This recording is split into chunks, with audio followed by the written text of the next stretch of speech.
Всем привет! Меня зовут Евгения Лисицына, я очень рада приветствовать вас на своем канале. И да, давненько меня здесь не было. Если что, в Телеграме я всех предупреждала, что беру отпуск, потому что, сами видите, немножко кризис на YouTube случился, почему-то именно в моем сегменте. И, честно признаться, меня это немножко расстроило. Вот, взяла отпуск, немножко пришла в себя. Спасибо всем, кто остался со мной, спасибо всем, кто продолжал подписываться. Вы огромные молодцы. А сегодня я решила поднять такую интересную тему, как Adobe Fresco.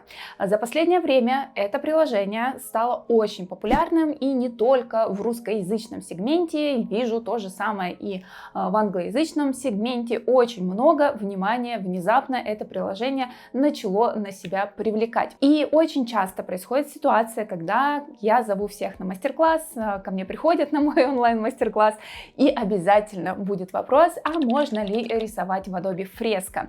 Я говорю нет, потому что да, ребята, это тоже векторное приложение, но там есть особенности, про которые редко кто рассказывает. Поэтому давайте сегодня я расскажу вам с точки зрения практики, для кого, для чего, почему и зачем нам может понадобиться Adobe Fresco. Естественно, попутно буду его сравнивать с Adobe Illustrator для наглядности, так скажем, этого всего процесса, поэтому начинаем.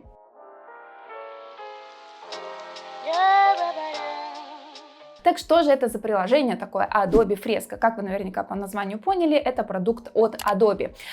Чем нам это поможет? Это поможет нам только тем, что он реально интегрируется с Adobe Illustrator, если у вас есть подписка на вот это облачное хранилище. Но в отличие от всех остальных продуктов Adobe Fresco у нас бесплатное приложение. Да, действительно, абсолютно бесплатное приложение. Это вообще в 2025 году звучит как скандал настоящий, понимаете? Потому что даже приложения на андроиде, которые еле-еле работают, еле-еле какие-то там вообще есть, хоть какие-то минимальные вообще функции, даже они уже просят за подписку, просят, какие-то, действительно существенные деньги, на мой взгляд. Поэтому, друзья мои, конечно, бесплатное приложение — это просто какая-то манна небесная. Так что же у нас есть в этом приложении, почему оно уникальное? Потому что это не просто векторное приложение, это векторно-растровое приложение, точнее, я бы сказала наоборот, растрово-векторное приложение. Помимо всего прочего, в этом бесплатном приложении есть еще и возможность анимации покадровой,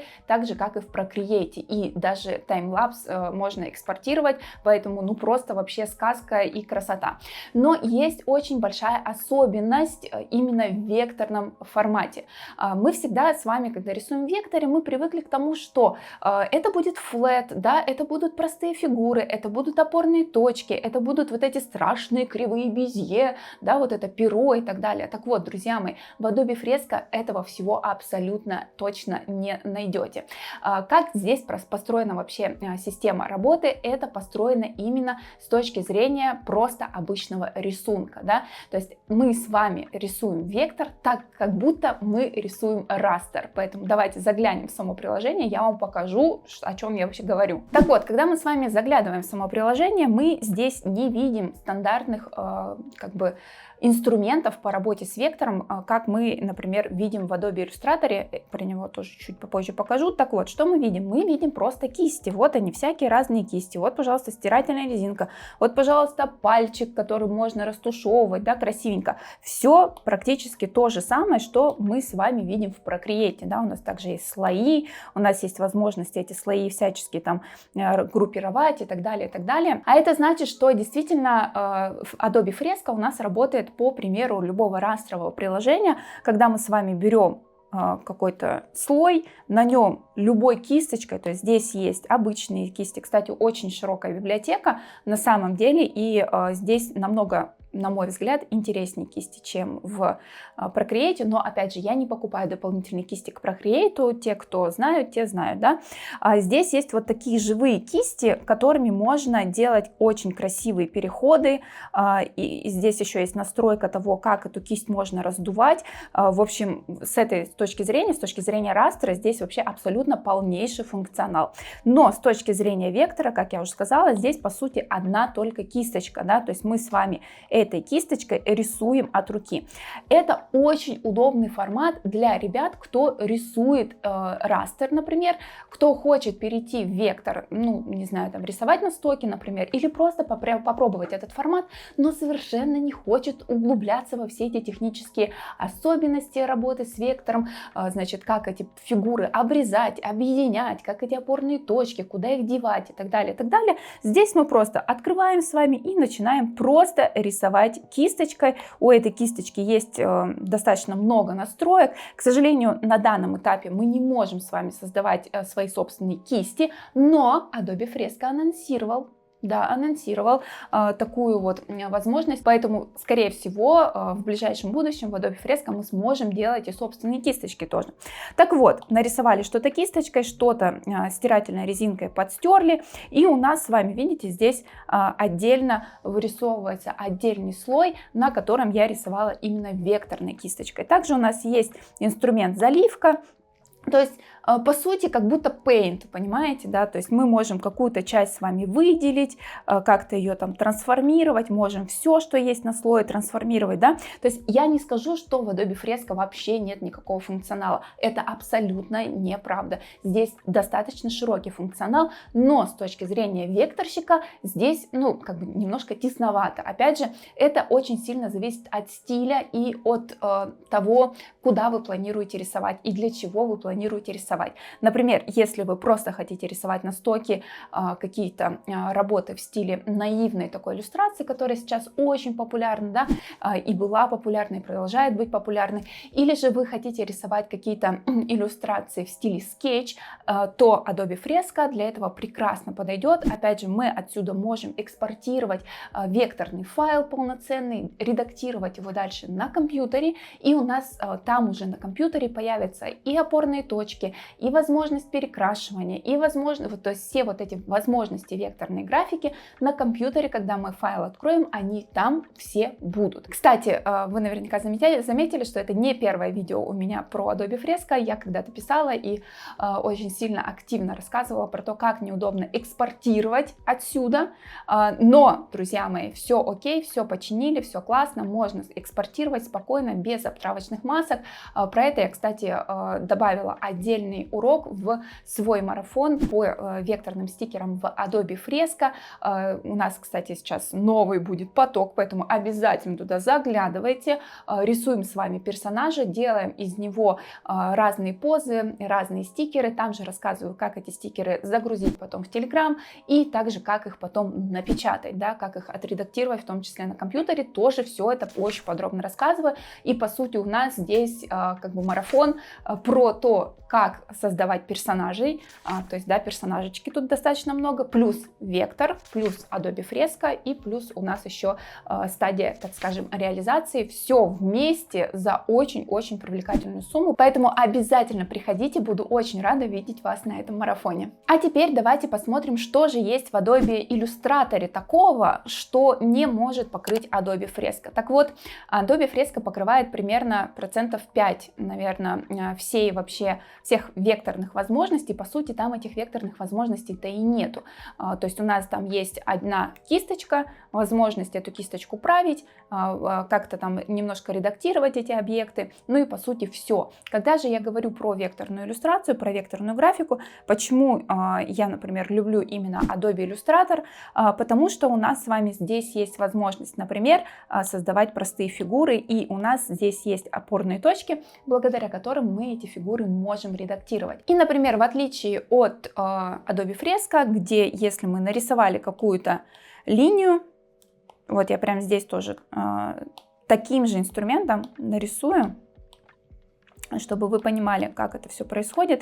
То есть в Adobe Fresco, представляете, мы берем, рисуем какую-то линию, и все, у нас нет возможности ее как-то изменить. Она какая есть, такая есть. Нам, как в растре, нужно отменять и повторять, рисовать, отменять и рисовать до тех пор, пока эта линия не станет идеальной, да, то есть растровики, вы меня понимаете, о чем я говорю. Когда мы рисуем с вами именно в Adobe Illustrator, либо в Curve, тоже, да, полноценный векторный графический редактор, это значит, что мы всегда на любом этапе можем изменить наш объект. То есть мы можем за счет наличия опорных точек, то есть понятно, что для кисточки кляксы, например, это уже сложноватая будет история, но неважно. То есть мы можем ее масштабировать, как бы в Adobe Fresco мы тоже это можем, но мы не можем использовать опорные точки. То есть вот такой истории у нас не будет. То же самое, мы не можем использовать простые фигуры. Если вы хотите рисовать что-то ровненькое, что-то флетовое, что-то под анимацию, например, да, то тут, к сожалению, Adobe Fresco вам не поможет. Нужен полноценный графический редактор. Также у нас в Adobe Fresco нет возможности работать с обводкой. То есть у нас у любого векторного объекта, когда мы его рисуем в полноценном графическом редакторе, в полноценном векторном графическом редакторе, у него есть внутренняя часть, это заливка, и также у него есть внешняя часть, которая обводка называется, и она есть у каждого такого объекта. И в любой момент мы эту обводку можем автоматически добавить, сделать ей настройки толщины, сделать ей настройки, например, вместо цельной линии это будет пунктир. Если это на компьютере, так вообще там можно текстурную, значит, обводку сделать. И тут есть миллион вариантов того, как мы можем с этой обводкой работать. Опять же, когда мы с вами видим анимированные стикеры в том же Телеграме, где они используют обводку, именно такую обводку они и используют. Опять же, когда я говорю про опорные точки, если мы начинаем с вами работать чуть больше, чем просто рисовать, то есть если мы начинаем работать, опять же, под ту же анимацию или под, например, готовить шаблон под плоттерную резку, то там нужно видеть опорные точки, нам нужно понимать, сколько этих опорных точек и убирать лишние опорные точки. То есть, опять же, во фреско мы, к сожалению, это сделать не можем. Также по поводу кистей, как я уже сказала, у нас в Adobe Illustrator есть много вариантов того, как мы можем рисовать от руки. Во-первых, это мой самый любимый инструмент, это карандаш. То есть он рисует сразу. Вот таким образом можно рисовать и заливкой, и обводкой. И, кстати, и заливкой, и обводкой может рисовать карандаш только в Adobe Illustrator на iPad. На компьютере он так не умеет. И меня, кстати, часто спрашивают: Женя, как ты так красиво берешь и рисуешь сразу градиентами, да, то есть это супер опция, очень красивая, доступна только на Adobe Illustrator на iPad, чтобы взять вот так сразу и нарисовать градиентом. Так вот, друзья мои, что у нас еще, кроме карандаша, есть? Это есть такая у нас обычная кисточка, которую мы можем с вами править. И сразу, кстати, я нарисовала тоже градиентом, да, то есть у нас опорные точки идут внутри, это путь. И мы можем направление этой кисточки править столько, сколько нам нужно. То есть, например, нарисовали там какую-то букву, некрасиво получилось, ничего страшного, взяли опорными точками, это все пододвинули, и у вас все идеально и красиво, не нужно перерисовывать 500 раз. Также у нас здесь есть такая возможность, как текстурные кисти. Тоже обожаю текстурные кисти, всегда прекрасно выглядят.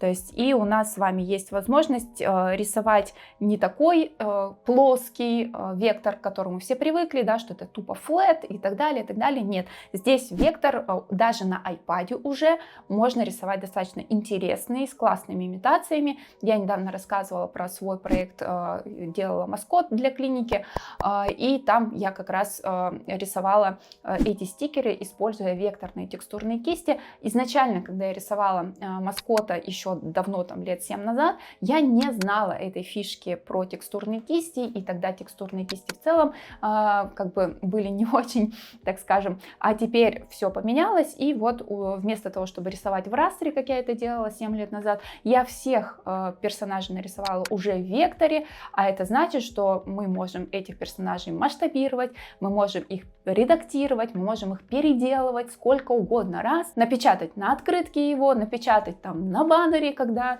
на вход там что-то надо или еще что-то такое. То есть нет вообще никаких ограничений, и при этом это все выглядит достаточно живо, текстурно. На мой взгляд, очень классная штука. В общем, текстурные кисти в Adobe Illustrator на iPad тоже есть. Ну, еще одна кисточка, это кисть клякса, которая тоже, видите, может рисовать сразу и градиентом. цветом. Это абсолютно такая же кисточка, как в Adobe Fresco. То есть здесь нету опорных точек внутри, здесь они все то есть, но мы все равно можем эти опорные точки достать. То есть вот они у нас находятся, да, по периметру мазка, но в любом случае, да, то есть если мы говорим про Adobe Fresco и там только одна эта кисточка, то здесь видите, насколько больше вообще инструментов векторных, с которыми мы можем работать. Кроме того, конечно же, я тут уже нарисовала все градиентами. Понятно, что в Adobe Illustrator есть градиенты, в Adobe Fresco нету никаких заливок, никаких градиентов, заливки только сплошным одним цветом, да, то есть, а здесь у нас градиенты есть разные, также даже есть свободный градиент, где мы можем сами настраивать точки, мы сами можем настраивать количество цвета, которое в этой точке находится. Достаточно широкий получается функционал, и вот вы наверняка видели моих персонажиков, которых я рисую при помощи в том числе градиентов и различных эффектов наложения, и это все у меня вот буквально здесь есть в планшете. Конечно, здесь еще масса вообще вариантов, то есть здесь есть возможность работы с текстом, и этот текст можно пускать по конкретной линии. Здесь есть возможность создания паттернов, всяческих повторений и так далее. То есть вообще достаточно широкий уже функционал у Adobe Illustrator. Не зря я своим ученикам говорю о том, что покупка его, установка его и так далее, оно того реально стоит, потому что приложение сейчас на рынке, по моим ощущениям, конечно, флагманская. Кстати, о том, как найти, установить, оплатить эти приложения, информация есть у меня в телеграм-канале, в котором эта информация обновляется, потому что, естественно, как только мы находим путь того, как обойти все эти ограничения, там пытаются это все поисправить. Еще в этом телеграм-канале я рассказываю не только про векторную иллюстрацию, но и про в целом профессию иллюстратора, как подписывать договоры, что в них вкладывать и так далее. Вот. Ну и еще немножко делюсь своим частным личным, как я тут в Азии живу, что делаю. В общем, если вам интересно, обязательно подписывайтесь. Ну что, давайте подводить итоги. Для кого понадобится Adobe Fresco, для кого не понадобится, нужно ли это вообще приложение или не нужно и так далее. Во-первых, я могу точно сказать, что это прекрасное приложение для ребят, кто рисует в растре и кому по каким-то причинам надо отрисовать иллюстрации в векторе, потому что я прекрасно вас понимаю, как после Procreate, после того, как вы столько лет рисовали в одном формате, сразу взять и перейти на совершенно другой формат, а в векторе мы с вами немножко по-другому все-таки работаем. Это действительно очень сложно, это очень энергозатратно. И особенно это очень энергозатратно, если у вас какой-то разовый заказ, и вы больше с вектором вообще не планируете иметь никаких дел, то, казалось бы, зачем вообще настолько сильно в это все углубляться, да? Хотя на самом деле можно в Adobe Illustrator рисовать и как в Adobe Fresco, но опять же вспоминаем про подписку, про оплату, хоть тут и есть месяц бесплатного триала, но как бы, да, установить, оплатить, найти и так далее. Ну, короче, это прям для многих головняк. То есть, если вам нужно что-то легенькое, скетчевое нарисовать в векторе, значит, и отправить заказчику в векторе, пожалуйста, Adobe Fresco, супер класс. Стиль я уже вам проговорила, да, это такой наивный, ручной, скетчевый стиль. В этом формате здесь в Adobe Fresco прекрасно вообще рисуются. Кисточки невероятно классные, откликаются очень живо. Векторная кисточка тоже очень живо откликается. Второй вариант, кому я вообще порекомендую Adobe Fresco, это ребятам, кто не смог, например, установить Adobe Illustrator по каким-то своим там причинам, либо не своим причинам, и, например, начал рисовать вектор в Curve. Lineatry Curve. Так вот, друзья мои, рано или поздно каждый векторщик приходит к тому, что ему хочется рисовать от руки.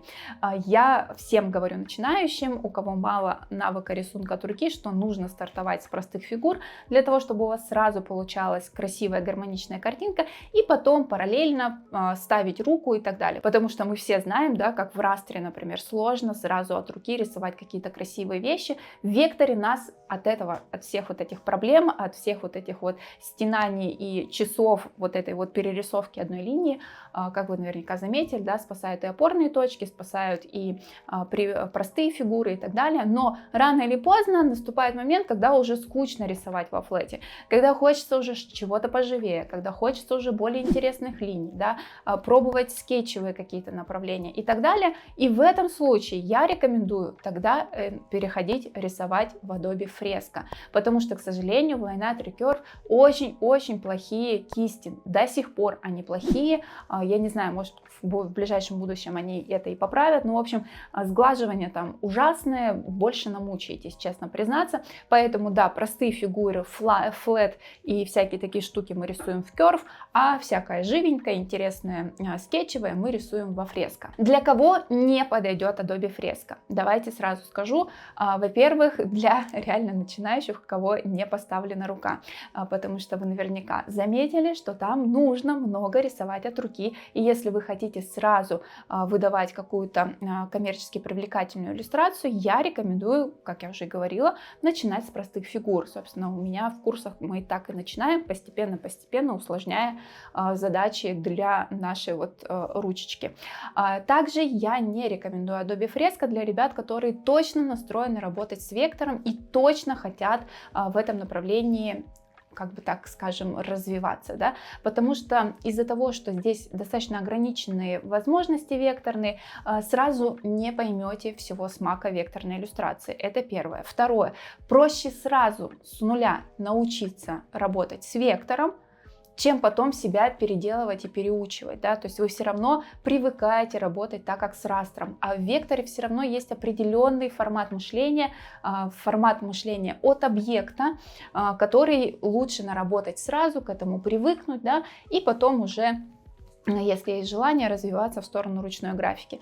Почему так? Я это говорю именно со своей колокольни, потому что когда я, например, становилась иллюстратором, мне нужно было максимально быстро научиться эти картинки продавать. И вот я с точки зрения того, как быстро вы научитесь рисовать так, чтобы это продавать, говорю, сначала простые фигуры, потом уже рисовать от руки, потому что простыми фигурами намного проще создать какое-то изображение, которое на тех же стоках у вас примут, или там создать изображение, которое потом смогут анимировать, да, потому что то, что мы нарисуем, например, в Adobe Fresco векторной кисточкой, будет, ну, как бы сложнее анимировать в Adobe, сейчас скажу, в After Effects, потому что там будет много опорных точек, это все нужно будет чистить и так далее. То есть это, я не говорю, что невозможно, это возможно, просто это будет сильно сложнее. Ну и в самом конце могу сказать про свое отношение к Adobe Fresco. Прекрасное приложение, я им пользуюсь для того, чтобы создавать скетчи, оно бесплатное, поэтому обязательно вы устанавливаете, пока оно бесплатное, не будете рисовать там вектор, как минимум под скетчи, вообще само то, потому что знаю, что у многих даже проблема найти какое-то нормальное приложение, в котором чисто можно, там, не знаю, накидать какого-то персонажика, да, то есть потому что Procreate у нас платный, да блин, вообще все приложения как будто у нас платные на самом деле, поэтому Adobe Fresco 100% к установке очень рекомендую. Опять же, те ребята, кто не находит его в магазине, приходите в Telegram, в мой, там все расскажу. Так вот, друзья мои, обязательно устанавливайте Adobe Fresco, пробуйте, рисуйте, живые кисти там вообще просто супер классные и очень-очень такие интересные, там получается очень много всяких интересных форматов, вот, ну и векторная кисточка, как я уже сказала, там супер классная, поэтому если вдруг в вашем векторном приложении очень плохо рисуется от руки, то Adobe Fresco в этом плане прям супер-пупер класс. Ну и еще, конечно, большой плюс это то, что Adobe Fresco как бы классно сочетается со всеми другими приложениями Adobe. Можно тут же вашу иллюстрацию отправить в Adobe Illustrator, если у вас есть на него подписка, и там все это поправить, да, либо на компьютер можно отправить. В общем, вы меня понимаете. Ну что ж, на этом все. Я надеюсь, что это видео вам было полезно, интересно. Не забывайте про мой стикерный марафон. Я не часто делаю на него набор. А еще самая классная, наверное, штука в этом марафоне, это то, что доступ к урокам у вас остается навсегда. Да, друзья мои. Вот, на этом все. Спасибо огромное. Всего вам хорошего, творческого вдохновения и пока-пока.